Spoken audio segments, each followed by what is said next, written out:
First, our opponents have been very careful to hedge their bets and say that they will keep affordable housing, but they will not expand it.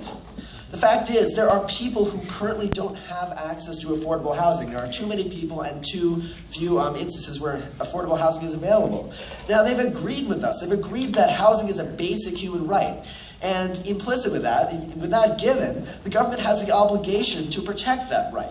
Now, we're not currently doing that if we don't have enough affordable housing programs for everyone to have a roof over their head. That's just simply a fact. So we propose a solution that immediately has a positive impact on members of the community by expanding the opportunity for affordable housing and expanding the ability for every person to exercise this fundamental human right.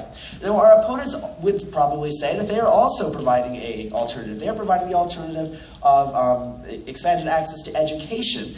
Now, I would just like to point out that, well, of course, we support education on this side, of course. We also want to point out that education does not bring about the same immediate impact that providing affordable housing does. So, yes, of course, if I attend high school, then I am going to see a financial benefit. If I am an adult and I attend community college or a traditional college, I'm going to see an economic benefit, but I'm not going to see it, today or tomorrow or next week. I'm going to see it 1 year, 2 years, 10 years down the road, and that's simply not acceptable. Maybe it's acceptable if it's a more trivial issue. It's not acceptable with something like having a roof over your head. Speaking of trivializing, I think that our opponents have sort of, in the last couple speeches and in the last cross-examination, been very glib in sort of trivializing a very serious issue which demonstrates a fundamental misunderstanding of the severity of the living situation of many Americans, and really a fundamental misunderstanding of the topic at large. So moving on, let's talk briefly about debt and spending. This is brought up numerous times in multiple speeches. So I have 3 points about this. First, we have had a debt of over $1 trillion for years now, a federal debt, and you seem to draw the line at affordable housing. That seems to me, and I think to many others, to be ridiculous. What about the Defense Department, for instance, which spends more than the next 10 countries combined, 9 of which are allies?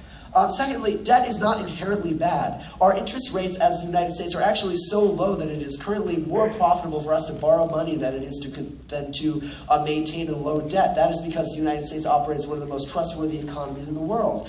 And the third is that the government is not a for-profit institution. It is not a business, despite the politicians who say they would like to run it like one.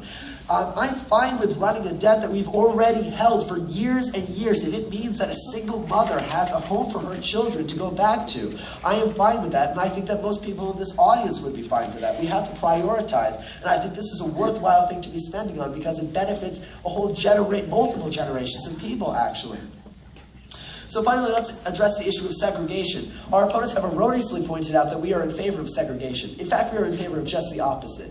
We want to integrate both the wealthy, the middle class, and the poorer classes so that there are no people sort of making fun of the projects on this edge of the town. We want everyone to be living together so that that does not occur. So if you are going to object to something in our plan, don't object to what is stipulated in the resolution as what we are mandated to defend. Don't object to that. So I'm just going to go over 3 contentions one more time. The first is that, and our opponents agree with this, housing is a basic right and the government thus should do everything that it can to protect that right. That includes affordable housing. That includes efficient systems that bring about a benefit in the short term, not the long term, like our opponents would do. Second is that it is economically beneficial and thus we should support it. And the third is that our proposal would end de facto segregation that exists. Thank you, and I urge an affirmative ballot.